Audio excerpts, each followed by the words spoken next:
You see that? You see that? There's nothing in there. Do you know why there's nothing in there? Because I folded everything. All right, now I'm ready to make the video. Okay. We're back, guys. So, yes, I folded a lot of clothes, and it's all done, and now I can make the video, and I'm so excited. All right, so, you guys ready? Because today we're going to be talking about rules. Aren't rules the greatest? I'm going to be doing something called, and I gave it a name, by the way. I know that Shiny Badge Quest exists, but I'm calling it, you ready? The Shiny Badge Quest with extra fun rules personal save run. With a smiley face. And I actually wrote like a whole bunch of, what do you call it? I wrote like the rules and like this little book that I'm going to try to like draw things on. Like I'm going to try to like put some notes in it while I'm playing the game. But we're going to go over all of the rules that I came up with. It's a unique special run for me to be able to play Heart Gold. Not Heart Gold. What am I talking about? Well, I guess Heart Gold, Soul Silver, but really Pokemon Soul Silver. I'm so excited because this is part of this whole thing where I said I was going to like play the games again, you know, my childhood, whatever, which is fun, but I wanted to play in a special way. So the idea of a Shiny Badge Quest was actually really fun for me, but hold on a second. Yes, hold on. You, hold on, okay? Hold on. Because I'm not actually shiny hunting. No. Like, no. It's a Shiny Badge Quest, but I am not doing that. And let me explain to you. Let me explain what that means. Okay. And we will go over the rule book so that you can kind of like get like a fun idea of what's going to happen. But the shiny part of the badge quest, let's talk about that because I am not shiny hunting. I actually, you know, when I started doing it, because I'm already started, by the way. Shh, don't tell anyone. I started already. I actually was trying to shiny hunt a particular starter. All right, like a little particular starter. You'll know eventually what that starter is, but I was trying to shiny hunt a starter. Now, I had some tallies, right? I had some tallies that was like, I mean, that's kind of how it works, right? What is it? It's like 1 in 8,000? Is that how it is? Is that how it is? It's 1 in 8,000. Oh my gosh. 1 in 8,000. That's pretty bad. That's actually pretty bad. Oh, that's a book, by the way. It's actually 1 in 8,000 or something like that, right? That's pretty nuts. Okay, that's like insane. And I realized that actually, you know, I realized that it actually is pretty insane. You know, it's such a cool thing. Okay, it's such a cool thing that people are able to do it. But goodness, I do not have like that sort of patience. So all right. I was actually trying to do it, right? I was trying to do it with the starters. Now, you know what's interesting is that like the starters in Heart Gold and Soul Silver, you actually can spin the machine. You could spin the machine and kind of see that they're like shiny already. And that's not the case with like other games. Like you're able to see in Heart Gold and Soul Silver all of them if they're shiny or not, like right on the screen before you actually pick them, which is awesome. And I was like, okay, I'm gonna restart the game, and I have 3 chances to get the shiny that I want. Well, not really the one that I want, but three shiny chances to get the chance to get the Pokemon, one of the Pokemon shiny. And I'm like, yay, okay. So then I started doing it. I'm like, restart, tallying it off, on the book. Well, not this book, but the other book, right? Not that book. And then I was like tallying, and I was restarting. And then eventually I was like, okay, I'm tired. This felt not so great, but you know, we'll do it tomorrow. And then I went to sleep. And then I woke up. Then I went to work. Then I came back. And I was like, all right. At some point, I was like, all right, let me restart. And then the more that I did it, the more I realized, I'm like, wait a minute. Because I was getting close to... All right, don't laugh. I was actually getting close to 200. Okay, I was getting close to 200 tallies, and I was like, all right, how much more do I have? Then I realized, I'm like, wait, 8,000. 1 in 8,000? Goodness, that's another 7,800 restarts. And I'm like, but it's been a day. Or it's been like more than, and then I thought to myself, oh, you know what? That makes sense. that makes sense why people like come back months later with their whole entire not I guess not no, it's not even like their whole entire run of playing the game. No, it was actually they come back like months later with one shiny. One shiny. They're like, "Oh my gosh, I found my shiny." And by the way, that's impressive. Like that I'm so like I'm so proud of you. You were actually like incredible for like having that much patience. No, it's really cool. Honestly, it really is cool. But then I think to myself, I'm like, I can't do that. Like I can't do that without like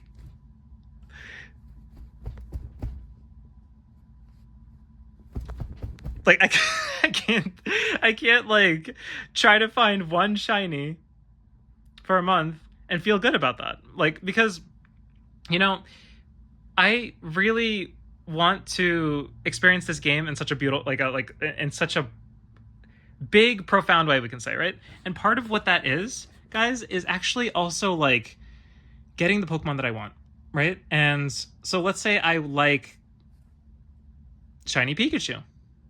Okay, shiny Pikachu is cool.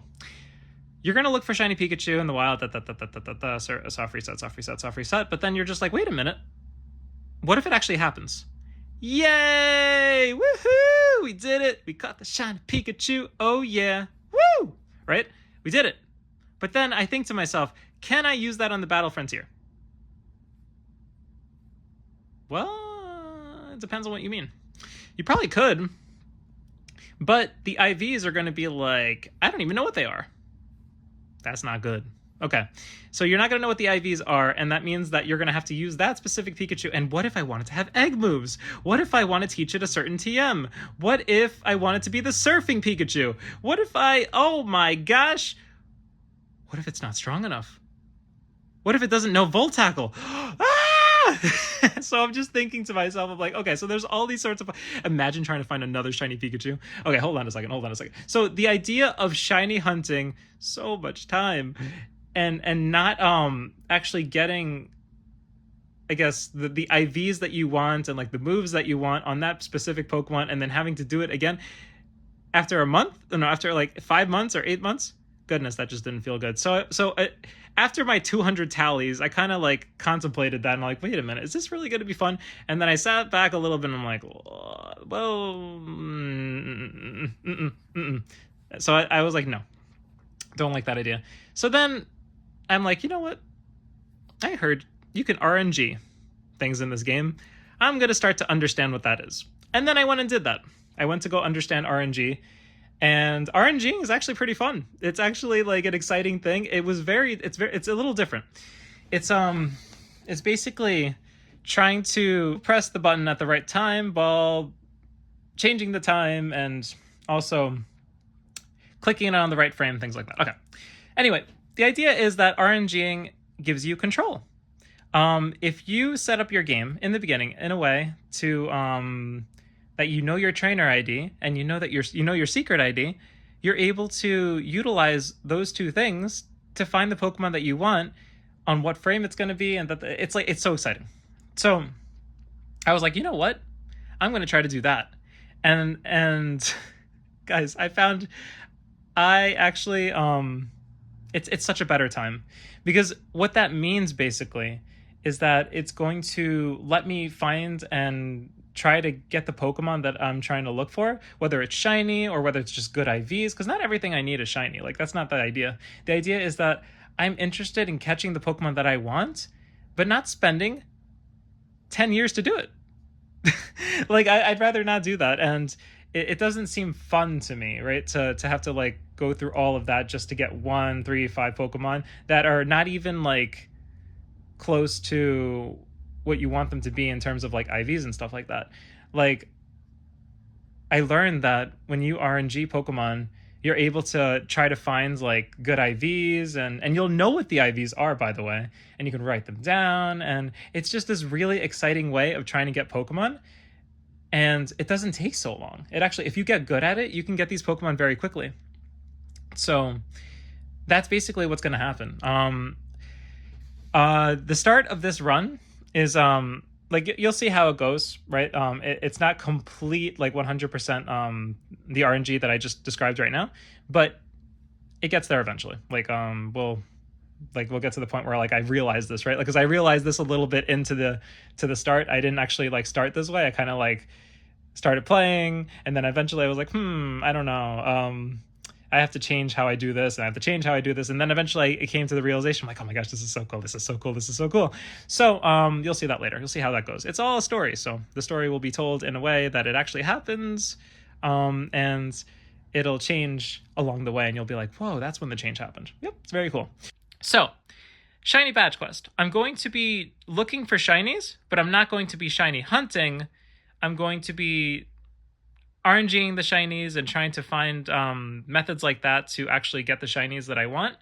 And the what do you call it? The main focus of this run isn't actually like spending like a long time trying to catch these, like trying to find these shinies. It's actually like I'm speeding up that process so that I can enjoy the game and do a more exciting kind of run for myself, basically. So we're gonna go through all the rules, the fun rules that I put together so that I can like have a great time with this game, and let's go look at them. So basically, all right, you ready? Okay, so what did I call it? I called it a shiny badge quest with extra fun rules, personal save run, happy face. Okay, so the way this run works is rule number 1. I will nickname the Pokemon. Yes. I am not the greatest with names. There's a lot of times where like I would struggle with giving it names, and I just, it's one of those things where like, have you ever gone to the store? You go to the store and you're like, woo, I see peanut butter. Oh my gosh. There's this peanut butter, there's that peanut butter, there's that peanut butter. Well, actually, I'm pretty good at choosing peanut butter. Hold on, let me think of something else. Okay. Let's say you go to the store and you find that's a good idea. Oh, okay. You find books. Yes, books to write in, right? You're like, oh, I need a book. I need a notebook. But you want the notebook to look good. And there's a bunch of different types of notebooks. There's different types of sizes and shapes and colors and like covers. There's so many different types. And then I get lost there, kind of like looking at all of them, and I'm like, I don't know which one to pick. There's so many decisions. That's what I'm talking about. Decisions. All right? Decisions. Nicknames are decisions for me. I need a good nickname, right? And it's hard for me to figure out what I want to nickname something because you only get to name it one thing, and there's so many different things you can name it. But the fact that there's so many different things you can name it makes me feel like I can't think of a name. Like I can't think of a name that is actually really good. And it becomes this thing where I sit for like a good amount of time, minutes, maybe like half an hour, maybe longer than that. And I just can't think of a name, but I've gotten better. I've gotten better at it. But it used to be this thing where like I just couldn't come up with one. But it's one of these skills that I have to get better at. I have to get better at nicknaming and coming up with names because I wasn't good at it before, but now I'm getting better at it. So yes, I will nickname things, okay? I'm going to nickname the shinies that I catch. Rule number 2, it is a personal save. What does that mean? Do you know what that means? Here, I'll give you like 3 seconds to think about it. 1, 2, 3. Did you think? What is it? Okay. If you want, comment below and then let me know what you think. But a personal save. All right, guys, you ready for this? A personal save is basically I'm only going to be more or less catching the Pokemon that I want, which means is, for example, I like. Let me give you something that I don't want to. Okay, let me give you like a new Pokemon. New Pokemon. Ah, Fennekin. Who here likes Fennekin? I like Fennekin. Fennekin is awesome. Fennekin is best starter. Yes, I'm talking to you, Mr. You like Greninja. Don't worry about it. Greninja's really cool too. But I like Fennekin.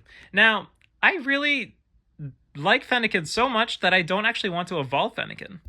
And yeah, that means that I don't really need the Braixen, and I definitely don't need the Delphox. Actually, I am happy as can be with just Fennekin. Now, what that basically means is that I don't actually want to evolve it. and I want to keep it the way it is. And there's a lot of Pokemon, and in the sense that like there's a lot of Pokemon that I want to not evolve, and there's a lot of Pokemon that I want to evolve.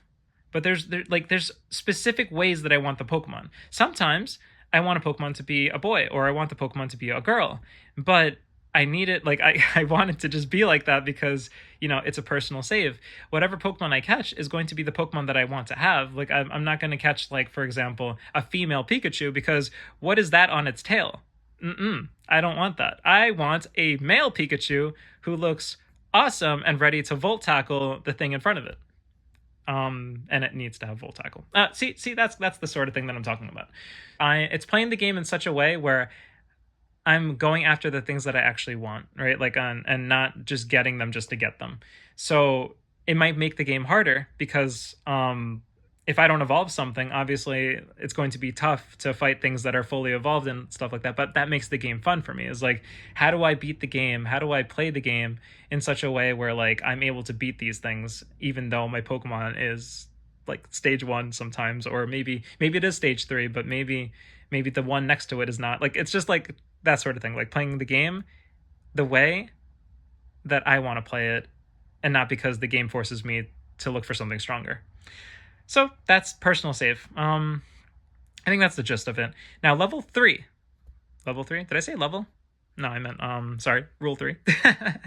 But level actually makes sense with this one, because look, rule 3 is level 10 plus starter buffer. Now, what does that mean? My starter Pokemon will always be more or less, it's allowed to basically be 10 levels. Not, it won't always be, but it's allowed to be 10 levels above the level cap for gym leaders. So for example, Bugsy is level 17. Level 17 is the highest Pokemon that Bugsy has.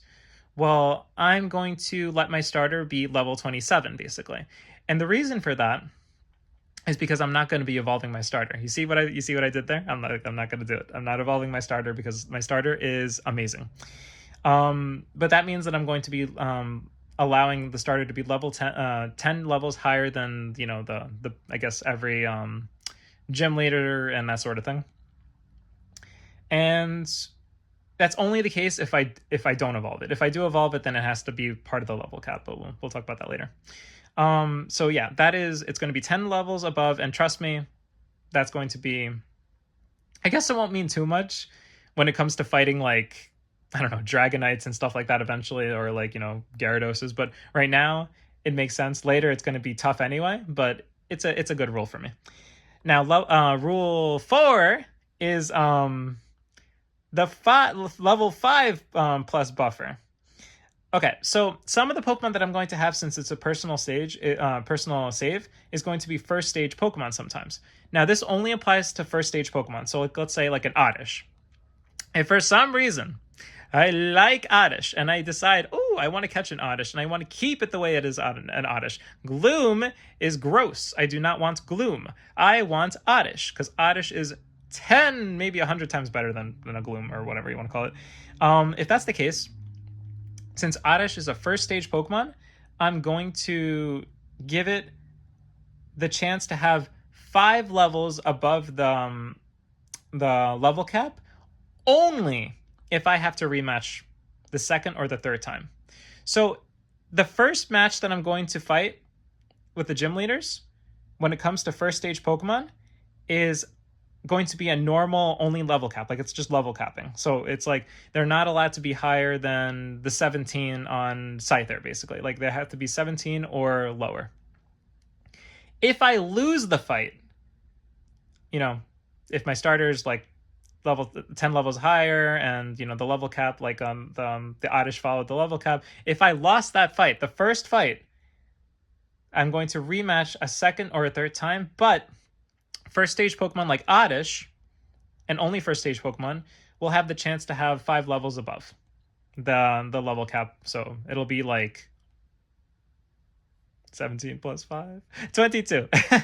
22 plus, it'll be a level 22 Oddish and a level 27 starter versus the Scyther and whatever Bugsy has. But that's only for the rematch, the second match, and the third match, right? And that's the rule 4. Now, here's the exciting one. I will find a new shiny after every batch. So every like I'm only finding one shiny, I think. Like I think that's the idea. I'm going to find one shiny after every single batch. So after Bugsy, it should be 3 shinies. Like basically you beat the gym leader and then you go find your next shiny before you fight the next gym leader. So after Bugsy, that'll be 2 batches, right? But you're gonna find your next shiny somewhere between you fighting Whitney and before that, right? You can't fight Whitney until you find another shiny, basically. So it's kind of like that. One shiny after every batch, which is fun because Heart Gold Soul Silver has 16 batches, right? And then okay, now we're going to the bottom rules, right? So this one is I didn't give this one a number. I'm just giving you these are kind of like reminder rules. Reminder 1. I can change the team up after every badge, but I must keep the team the same once decided. So basically, there'll be a point where I have maybe 9 shinies or whatever, right? Or whatever I have. After the badge, I can basically before catching or after catching the next shiny. No. After the badge. After I leave the gym, I basically have to kind of go to the PC or the Pokemon Center and decide basically if I want to keep the team the way it is or change up things. Maybe I want to put back the Oddish, but pick up another Pokemon that I caught earlier and change my team up out of the 9 shinies that I have. Basically, I can change up my team the way I want it, for the most part, before I continue my journey, right? And then go find the other shiny. I can do that. I'm allowing myself to change up the team once I beat the badge, but I'm only going to let myself change the team up. And once it's decided, I can't change it until I beat the next gym, basically. Yeah, and every new shiny that I find has to be part of the team for the next fight, obviously. So it's going to be that sort of thing. So basically, one of them has to go anyway. But if I want to change up the team, I'm waiting until I beat the gym. Once I beat the gym, I'm going to go change up the team, and then I'm going to go find another shiny and then go fight the other gym. And I'm not going to change up the team until I beat the other gym. Basically, does that make sense? I hope that makes sense. Okay, so that's the rule. That's the reminder rule number 1, and we'll call it reminder. The next reminder rule number 2 is I'm going to take a camera picture before every gym I try. Now, I didn't realize that not every gym had a camera, so I'm going to try to do that, right? I'm going to try to take the camera pictures in Heart Gold Soul Silver because there's cool camera pictures that you can take and then they end up in the PC. I'm going to try to take pictures before every gym battle, but not every gym has a picture before battle, but I'm going to try. We'll see how that rule reminder goes. And then rule reminder 3 is and this one's important, if I lose 3 times, okay, if I lose 3 times, I must find a new shiny teammate and keep him on the team after beating the gym. So if I lose 3 times, the rematch 2, rematch 3, even though Oddish got 5 levels above the level cap, like Scyther, if I lose anyway, if I lose 3 times, I'm going back to the wilds, and I'm going to find another shiny, and I'm going to try to beat I'm basically going to try to beat the gym leader again, but with a different shiny. And so and I have to keep him on the team after beating the gym, so he's going to be part of the team for the next run, basically. And I'm still going to find another shiny, but basically losing 3 times basically means another shiny. And yay. So that's great. Now, and I put this one. This is, I guess, rule reminder number 4. Kanto level cap. So it's just a swapping reminder. I know that the level up or the level can be a little weird in Kanto, so I kind of have to keep that in mind. But basically, if something is over the level cap, if Brock has level 54 Pokemon and I have level 57 Pokemon, I kind of have to fix that. And I guess I have to find Pokemon that aren't going to be higher than that level, and then swap it out, basically. It's just a reminder. And then at the end of the game, after a few videos and finally getting through the game, the final the final part is going to be finally looking at the entire shiny family that I have once the game is finished. And then, woo, the game did, yay, the game's over. I documented the shiny badge quest with extra fun rules, personal save run with a happy face. And that's basically it, guys. That's basically the run I'm going to be doing, having fun playing the game. It serves as a fun way to play Soul Silver in a memorable way, but also finding a way to beat the game, because there's a lot that I guess there's a good amount of things that I want to do with the game and discover and explore, but beating the game in this way not only makes it more memorable, fun, but it also starts the save in a way that lets me enjoy having it for a long time to come, right? Like I'm going to be able to do more things in this game after the game is over and after I'm able to, like, beat like the story and then accomplish a couple of things, but it lets me beat the game in a fun way and then make it towards the end stuff where I can do more stuff and then I guess make more fun videos around that sort of thing. So I'm excited. This is a fun time. I hope you guys enjoyed this video. I hope that you had a fun time listening to these rules, because these rules are fun. And I guess I'll see you on a different video. Bye. Bye. Have a good day, guys. Bye.